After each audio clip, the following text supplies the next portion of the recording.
So the topic of our presentation will be the economic feasibility study of refueling stations for vessels using LNG as fuel. As we realized through these presentations all these days, is in order to have widespread of LNG that we will have it the following years, we have to obtain the proper infrastructure that can support this type of marine fuel, which is the LNG. So when we're talking about infrastructure, the first thing that we have in our mind is the refueling stations, because if we do not have properly equipped refueling stations, we cannot have LNG in the market. In this study, we will have the opportunity to observe all the steps in order to equip properly a terminal based on the demand of LNG and when this process is feasible or not. And when we are talking about feasibility of process, we mean on the one hand the technical feasibility, that it depends in the landscape and in the region generally, and the other fact of feasibility is the financial feasibility, and we will examine both. So the ports that we would like to equip in this study in order to convert them in LNG supply terminals are the ports of Piraeus, Patras and Thessalonikis, which are ports of Greece. So let's examine first the aims of this study. So why we did this study? The answer probably is the same with this of why LNG. Actually, one of the answers, due to the fact that environmental regulations, for example, is one of the answers why we will use LNG the following years. And we are talking about the regulations that are already existing and also the upcoming regulations. The other reason, or the other answer, as we said it, is the expectation that the price of heavy fuel oil and MGO will increase again the next years, in contrast with the current situation. As far as the objectives of the study is concerned, the first one is the estimation of demand and designing of the terminal, and the adequate supply of LNG network. The other one is the evaluation of the costs, the feasibility that we said earlier, that we will examine at the last stage of our study.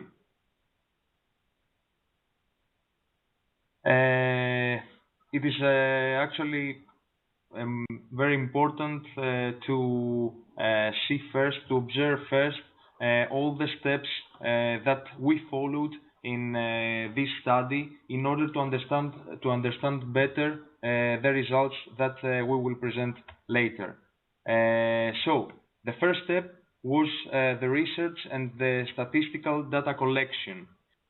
I would like to say in this step, first of all, that all the statistical data that we collected, both from port authorities and from other services, was very, very difficult to collect them due to the fact that the most of them are confidential, and it was a little bit difficult to find all this data gathered in one place.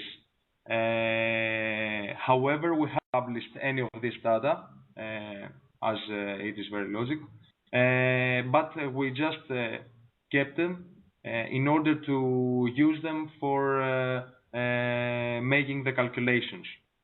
The second step is about the creation of a database, how we did it.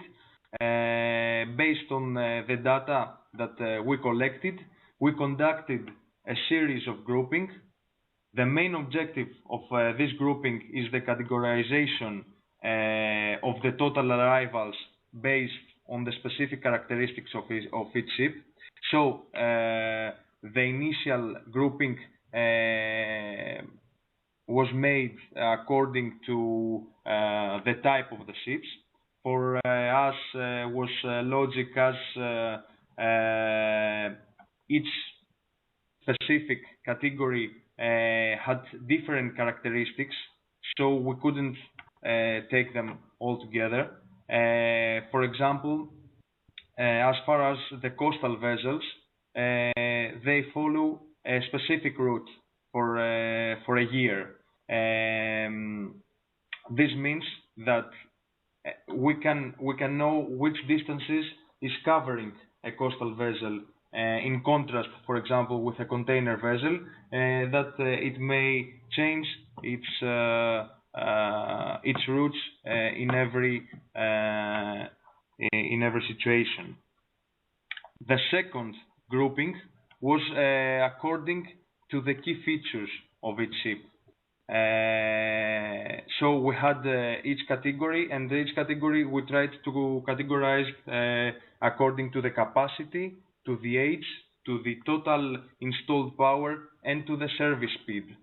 And this was also important, and it was important due to the fact that, for example, the container ships that has different TEU capacity has also different aims. The small container ships until 2000 TEU, making also their route, mainly their routes in ECAS areas, because they are going only to neighboring ports. On the other hand, the big container ships, which are more than 8,000 TEU, are using more for connecting countries between different capitals. So they are not used in ECAS areas. And this is why, for example, it is more useful for us to retrofit the container ships of the small container ships rather than the large container ships. As far as the age is concerned, it is also important for us if we consider that the majority of the ships has, for example, an age that it is the age of let's say the operation of the vessel. After that, they are not so efficient, and this is why we chose vessels until 10 or 15 years in order to retrofit to LNG fueled. As far as the LNG fueled estimation, we made some assumptions for selecting the ships that will retrofit to LNG fueled.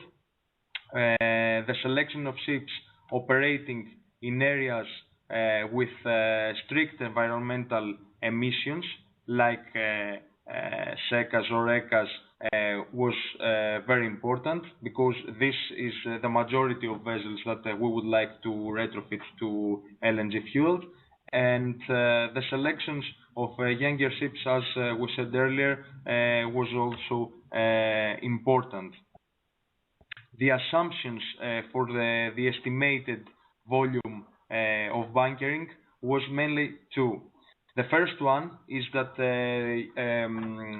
we thought that we should make a bunkering operation after 500 nautical miles for commercial vessels, and this is not for example, a figure that we finalized by luck, but we try to have an average between the distances that the vessels use, that the commercial vessels use at the ports of Piraeus, Patras, and Thessaloniki. The second assumption is about the bunkering operation according to the exact distance that each class of coastal vessels covers. We also selected a suitable dual fuel engine. Depends the most of the times depends on the kilowatt of every class. And the calculations for demand of LNG and for the exact number of bunkering operations for each class of vessels, both in annual and in daily basis. Finally, the estimation of total demand of LNG for each port. The next step is the selection of land-based storage tanks for LNG. So the basic criteria is the distance between the port and the LNG import terminal. In the case of Piraeus, this is Revithousa. So in the first case, which is the case of Piraeus, we had the opportunity to leasing LNG storage space and providing to facilitate the bunkering operation of the terminal. And this is why it was easier rather than the other two cases like Patras and Thessaloniki, that we had to install a land-based storage installation and to import LNG from another bigger import terminal like Revithousa.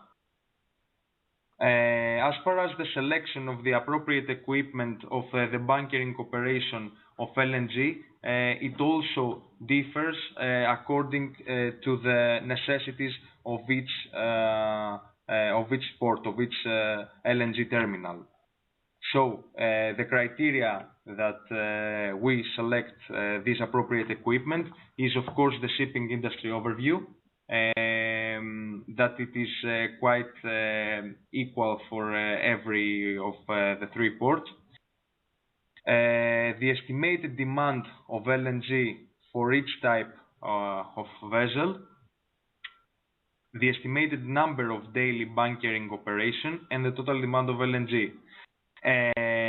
We have to divide the estimated demand of LNG for each type of vessel with the estimated number of daily bunkering operation, because we may have, for example, a small volume of LNG as a demand for a port, but we may have a bigger number of daily bunkering operations. So in this situation, we can cover the volume from one bunker vessel, for example, or one truck, but we may have 30 bunkering operations the same day, small bunkering operations, but 30 in the same day.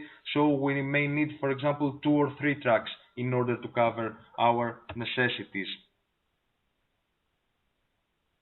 The last step, as I said at the beginning, is the investment proposal. So the estimation of the investment and the operating costs, as we will see at the 3 cases, and how we did this last financial evaluation is by using the payback period criterion, the net present value, and the internal rate of return. At the end, we also have the study results with econometric results and conclusions. We also had some cost constants, like that the weighted average cost of capital is 8%. The analysis does not include any taxes, and the time horizon of our investment was set to 40 years. And here is schematically all the steps that we tried to describe earlier, from the gathering of data, categorizing according to the vessel type, recategorizing according to dead weight and age, and generally capacity. The using for retrofit vessels under 10 years old or 15 in passenger vessels.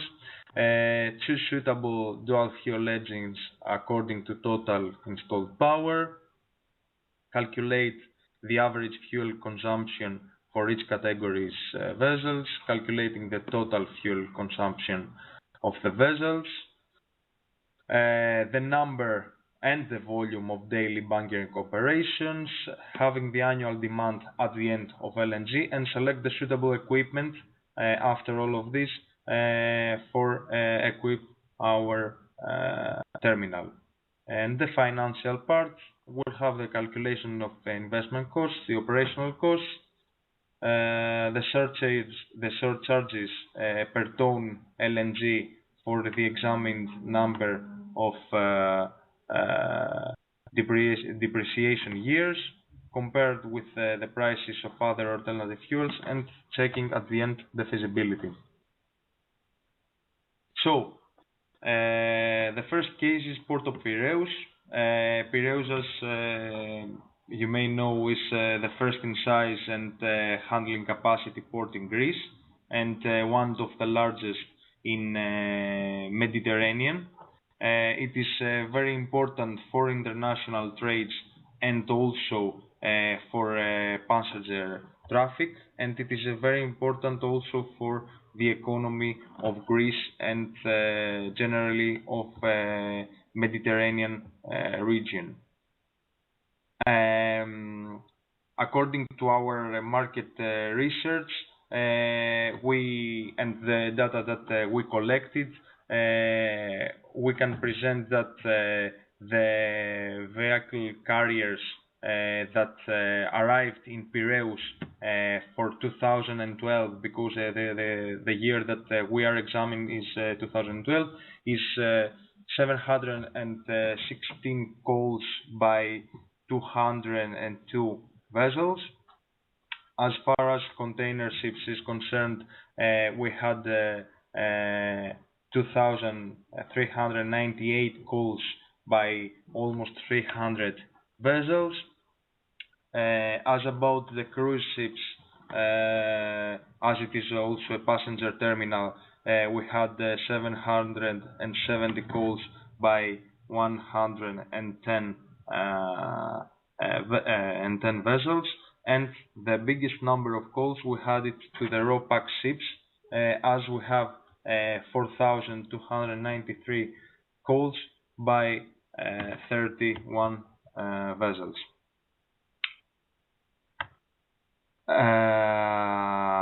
Here we will explain some things about the vehicle carriers, and we will also explain about the second grouping that we made. We grouped vehicle carriers according to their SEU capacity. So there are two classes: the class 1, that it is less than 4,000 SEUs, and the class B, that it is more than 4,000.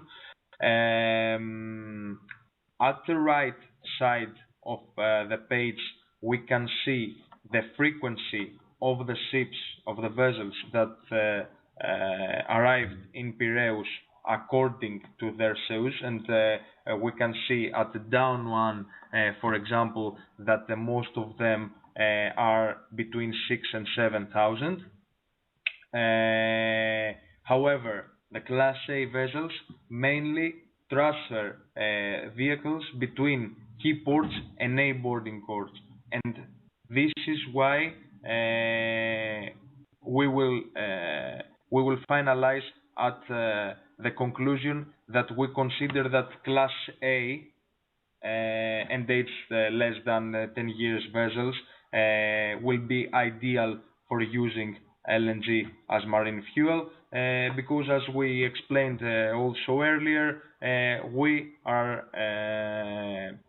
would like to use the vessels that are restricted with the environmental regulations. These vessels are the ideal in order to retrofit to LNG fueled. As far as the Class B, mainly transfers vehicle between different continents, so this is why we are not so interested in in this retrofit in this category. So as far as the container ships is concerned, here we have a categorization in three different groups, and according also to their capacity, but in this time, due to the fact that we are talking about container ships, is about TEU. So the first club, the small container ship, is between 0 and 2,000 TEUs. The second class is about 2 and 8, and the third class is more than 8 TEUs. And at the right side, we also have the opportunity to see how they are fluctuated according these vessels are fluctuated according to their capacity, and we can also see that most of the container ships that arrived in Piraeus were less or equal to 2,000. Due to the fact also that these small container ships are the container ships that are used in ECAS areas, is the vessels that we are interested in retrofit to LNG. So we consider that Class A and age less than 10 years vessels are ideal for LNG, for using LNG as marine fuel. The next class is about cruise ships that we had 770 arrivals in 2012. Here is the categorization. It's according to berths, so less than 1,000 berths and more than 1,000 berths.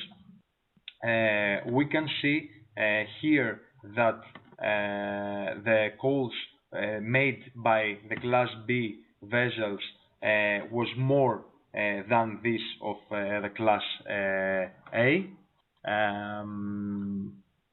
And of course, it is also important to see that the third quarter of 2012, both classes present more arrivals, with the cruise ship of Class A to have 125 out of 292 total calls, while the Class B has 183 out of 428 total calls all over the year.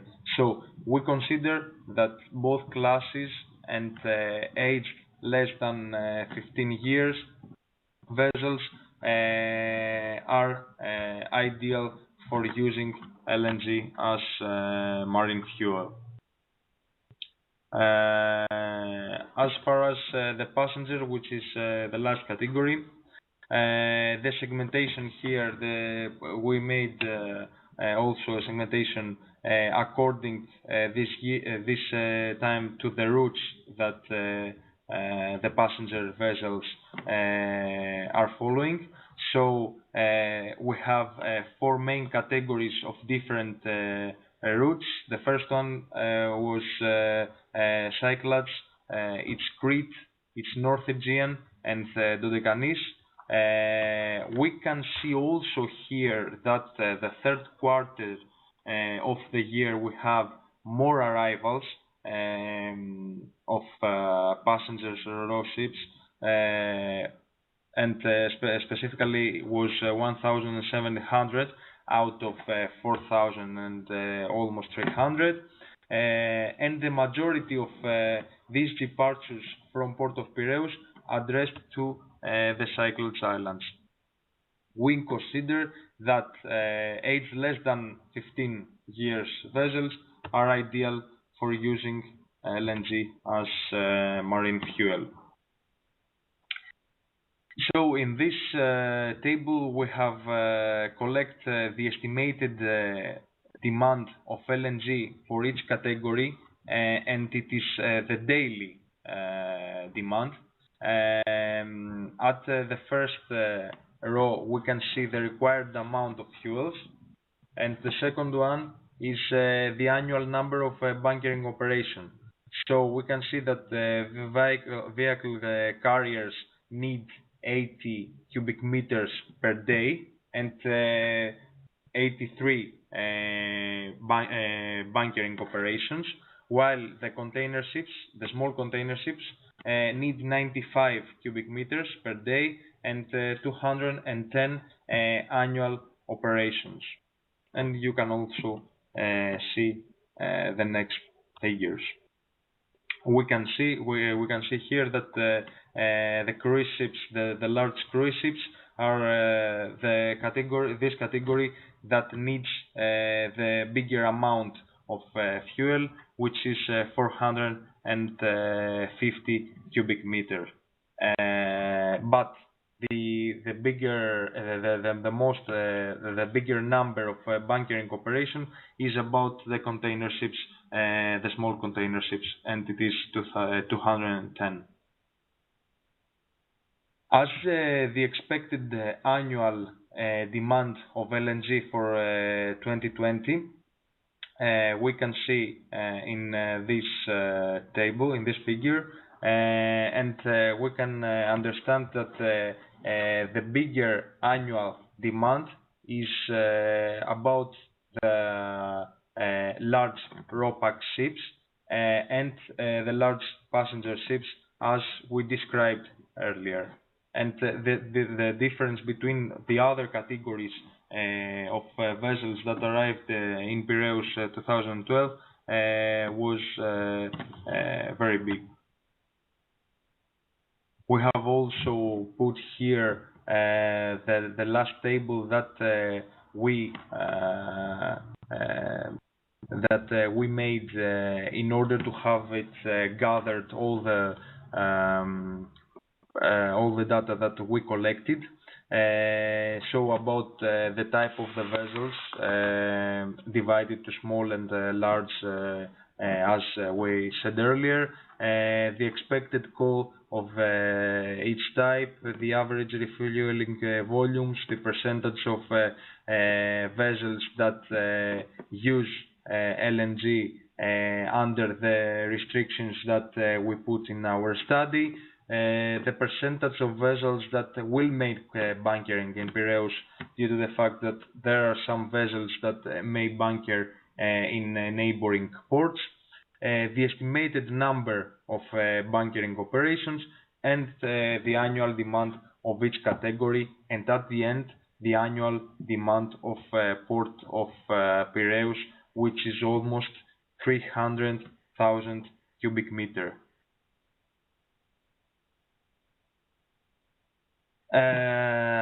In order to conclude in what land storage tanks we will need for Piraeus, we can see that we will not need to install a new land storage tank, due to the fact that Revithousa is very near to Piraeus, so we can use Revithousa as LNG import terminal.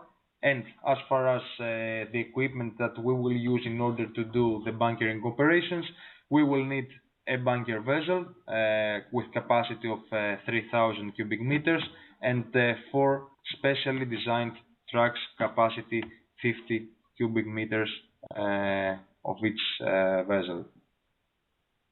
As far as the investment proposal is concerned about the port of Piraeus, we have made an estimation for the investment and the operation costs. We can see that the initial investment, the initial cost was 64.5 million euros, while the operating cost for 2020 will be 11 million, and 2030 we will have an increase and will be 30.5 million euros. This is logical as we thought that in 2000 and we calculated that in 2030 there will be more vessels, so we will have more demand of LNG, so we will need more equipment in our port, so the operating costs will be increased. As far as the next results, and in this point we should also stare at the figure that we have at the right side of our screen. We can see the payback period in contrast with the price of the surcharge of LNG. So we can see that we need more bigger amount of money in order to have our money back in less years, and this amount of money, this surcharge, is decreasing while we increase the years. So the cost per ton of LNG for 10 years repayment as payback period is almost 160 euros per ton of LNG, with the respective IRR to be 17% and the net present value to be 76 million euros. So, about the results of the case study of Piraeus, we can observe that the coastal vessels cover more than 50% of the annual demand of LNG. As we said, we have the opportunity to lease LNG storage space at the import terminal of Revithousa, and this makes our study more feasible due to the fact that we do not have to install another land storage, which is very expensive. We have a bunker vessel in order to make the bunkering operations with a capacity of 3,000 cubic meters, which costs it's extremely high. It's 24 million euros. The fuel prices at the port of Piraeus, and this is the final price, I mean after adding the surcharge that we calculated earlier, is 573 euros per ton of LNG, in contrast with 540 euros of heavy fuel oil and 700 euros per ton of MGO. Of course, these prices is not for 2015, but for 2012, when we had this study. There should be grants from a financial institution in order to be our study more feasible, and this will be the end of the case of Piraeus.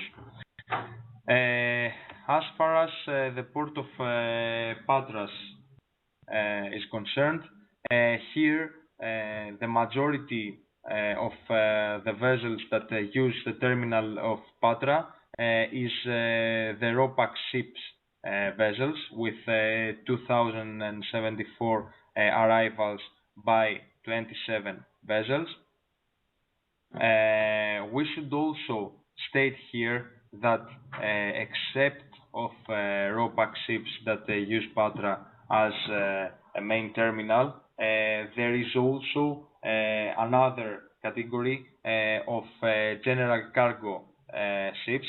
There was, if I remember well, 4 general cargo ships that used Patra at 2012, that used Patra, but they were very old, so we couldn't use them in order to retrofit them to LNG fueled.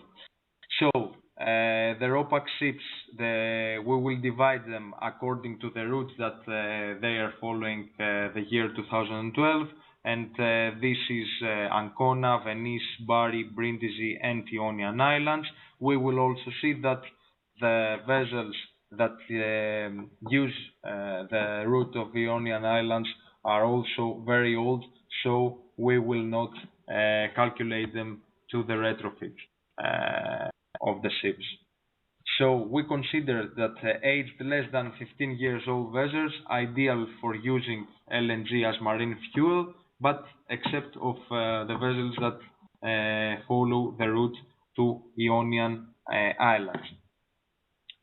In this table, as at the previous study, we have the estimated demand of LNG for each category, and we can see here that there is a big difference between how we divided the previous one. We divided according to the capacity.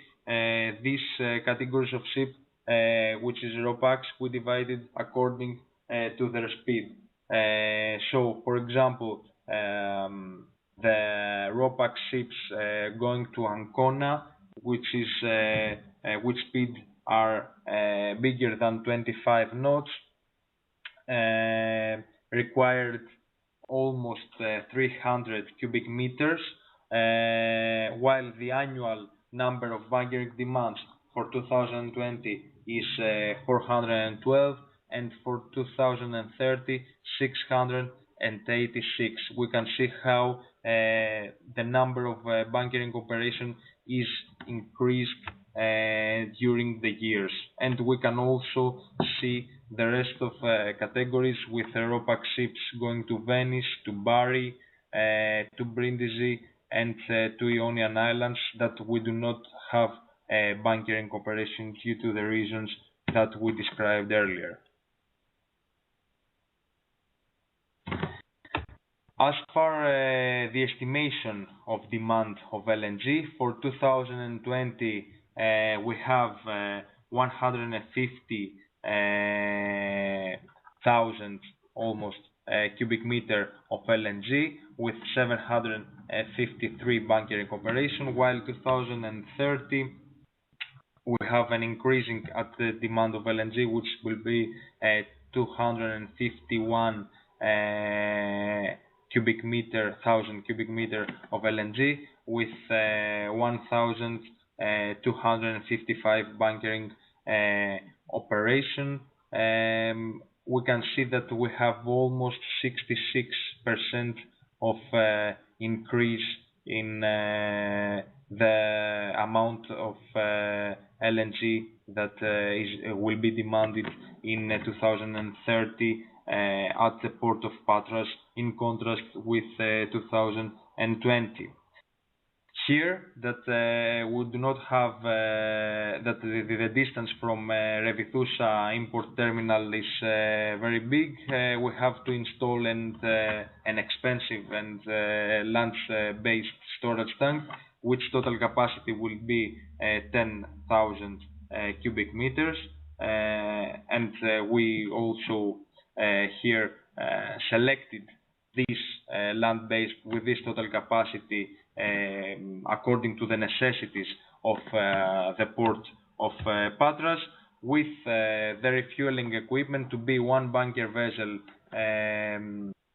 logically with less capacity than this that we used in Piraeus, with 1,000 cubic meter capacity, and we have also here the capability of refueling by the land-based storage that we installed via a pipeline system.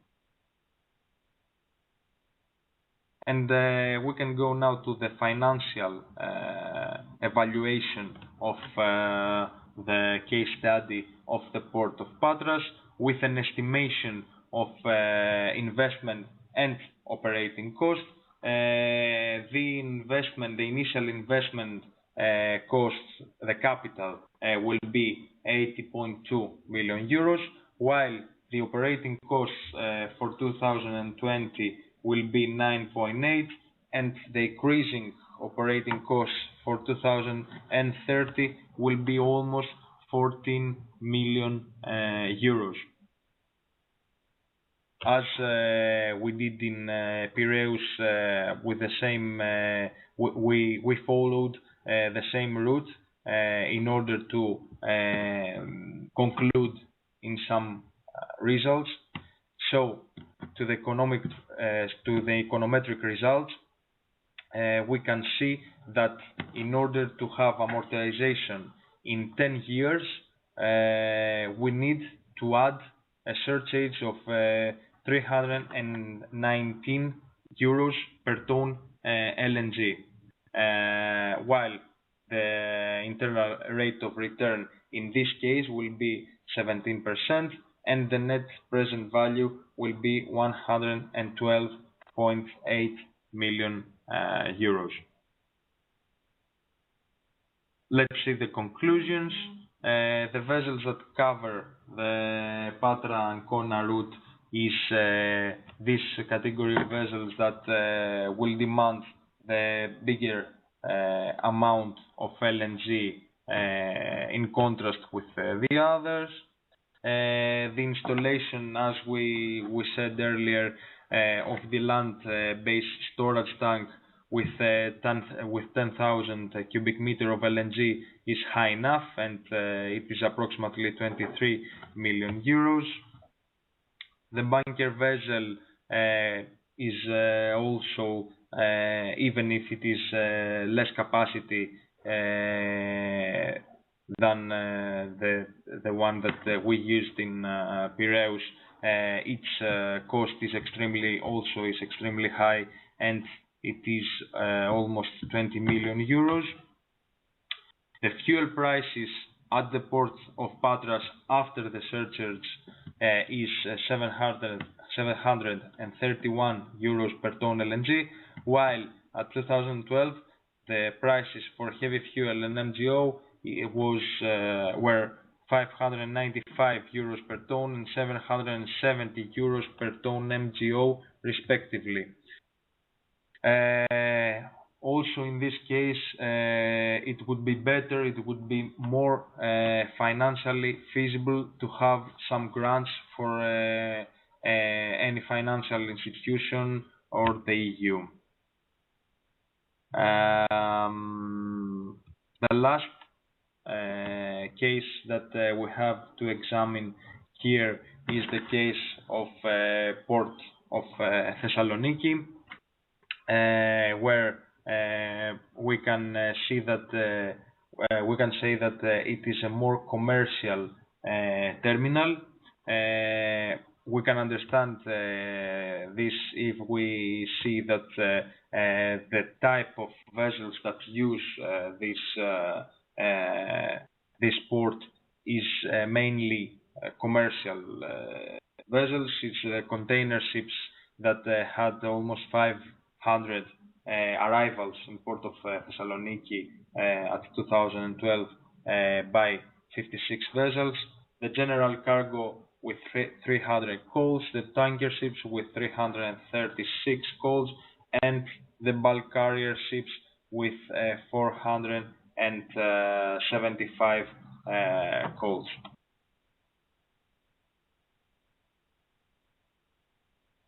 Explaining each category separately, we can see that for the container ships, that we can see at the right side, at the first graph, we have that the most of these vessels are small vessels, small container ships with almost 1,500 of TEUs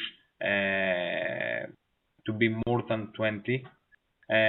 So the categorization in two groups is about Class A until 2,000 TEUs and the Class B until 8,000 to 2,000 to 8,000 of TEUs.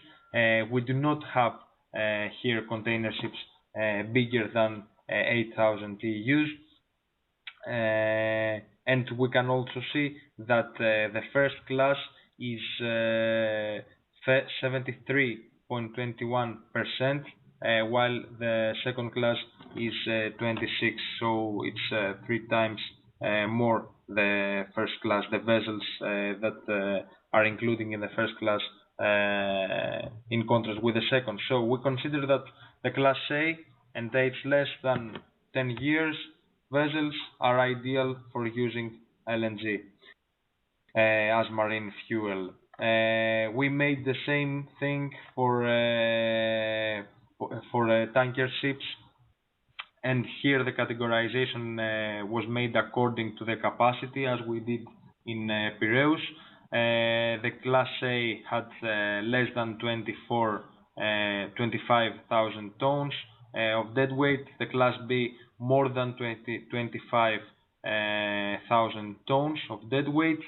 We can see here that we have more balance than in the previous category as far as the arrivals is concerned from smaller and bigger tankers. So we consider that both classes and age less than 10 years, as we did in every commercial vessel, are ideal for using LNG as marine fuel. The same thing with general cargo ships. Also, we divided according to the deadweight. This time with class A less than 5,000 tons and class B more than 5,000 tons. And we can see here that class A is extremely bigger than class B, and we use both categories in order, and ships, as always, aged less than 10 years, ideal for LNG as marine fuel. And the last category is the bulk carriers. Also, the categorization made according to the deadweight, with the line to be at 35,000 tons, and we also used both types of vessels in order to retrofit to LNG fuel ships.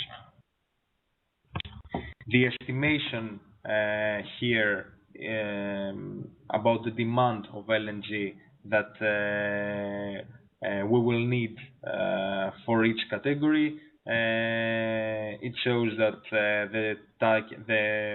the large tanker ships needs the maximum amount of fuel, which is 100 cubic meters, while the annual number of bunkering operations is 31. And we can also take a look at the other categories with the container ships, the small container ships, both categories of tanker, both categories of general cargo, and both categories of bulk carrier that we used as retrofitted ships.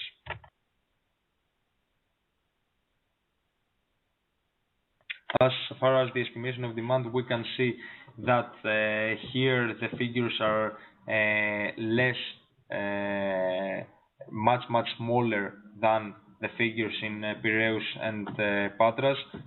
Here the demand is 11,350 cubic meter of LNG. We can, for example, we can see the difference between this figure and almost 300,000 cubic meter of LNG that Piraeus demand will be in 2000. We calculated that will be in 2020, with almost 200, less than 200 bunkering operations. We also made here the selection of land storage tanks. Also, Revithousa is far from terminal of Thessaloniki, so this is why the installation of land-based is necessary, and its total capacity will be the minimum one, will be 5,000 cubic meter.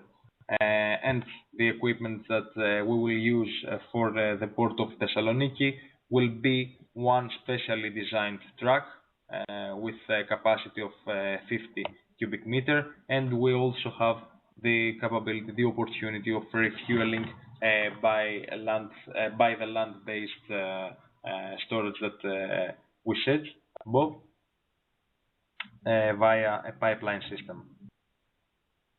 The financial evaluation, we can see here that the initial investment cost is much less than in the previous two cases. It's 16.7 million euros, while the operating cost for 2020 is just 1.5 million euros. But in this situation, due to the fact that we have a very small terminal that is not used so much as the previous two, we cannot have amortization. More specifically, we can see that the surcharge per ton of LNG, in order to amortize our initial investment at 10 years, will be 765.7 euros per ton LNG, something that makes it totally invisible as an investment. And the internal rate of return is 40%, while the net present value is 11.8 million euros. So the conclusion is that the large tanker ships and the container ships gather the highest annual demand of LNG with 3,400 cubic meters and 2,500 cubic meters. We used for the bunkering operations the bunker vessel that we described earlier that costs 20 million euros. The fuel price after the addition of the cost will be the cost per ton LNG will be 1,178 euros per ton LNG, while the prices of heavy fuel and MGO is 595 euros per ton LNG and 770 euros per ton of MGO. And there should also be grants from some financial institution, and in this situation more than the previous one, because we can understand that our investment is not feasible. So the final conclusions of all the studies is that having high or volatile LNG price, this may lead to almost zero orders for the future about LNG fuel ships. It is will be difficult to make retrofits to middle-aged vessels and turn existing LNG fuels projects to toxic investment. Practically, this means that we cannot progress to LNG fueled projects if we have extremely high prices of LNG the following years. As far as the sustainability, the use of LNG as fuel will increase demand and sooner or later the price. Some say that LNG production may not meet demand by 2030. All these days we heard that we will have an increasing demand. The specialists thought that we will have 1,000 LNG fuel vessels by 2020, so this may be right. Uncertainties on LNG price and spreads are present, although oil indexed prices and less volatile and do not exhibit seasonality. The ability to manage LNG price and spread, political means to manage LNG and LSF spread, the use of risk management tools, sustainable financing is the answer, know and avoid catastrophic risk, impact greed for profits or phobic attitudes, technocratic criteria, and establish formal procedures for rating corporate performance and investment evaluation. By 2020 and 2030, hopefully economy will recover, starting new building ships. Economies of scale and widespread of LNG would reduce equipment costs. There is time to solve all technical issues and train an adequate number of skilled seafarers, and manage small-scale LNG terminals issue, reveal demand and design a sufficient bunkering network, market LNG solution to private equity funds or sovereign funds, special funds and companies with excess liquidity and seeking for energy-related projects. Thank you very much. This is the end. If you have any questions.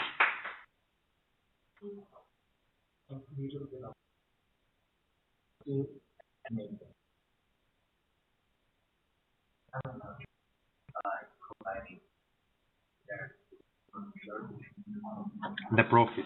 Okay. Mhm. Yeah. It would be easier if I can show you the Excel, but I do not have it in this. But I will try to explain it. Okay. In order to understand the financial evaluation, at first we try to have all the total investment costs for everything that we used, from the bunkering vessels, the trucks, all these things that has a cost. After that, and after we have an initial investment cost, which is, for example, for Port of Patras, 80 millions, as we said earlier. Every year we have an operating cost.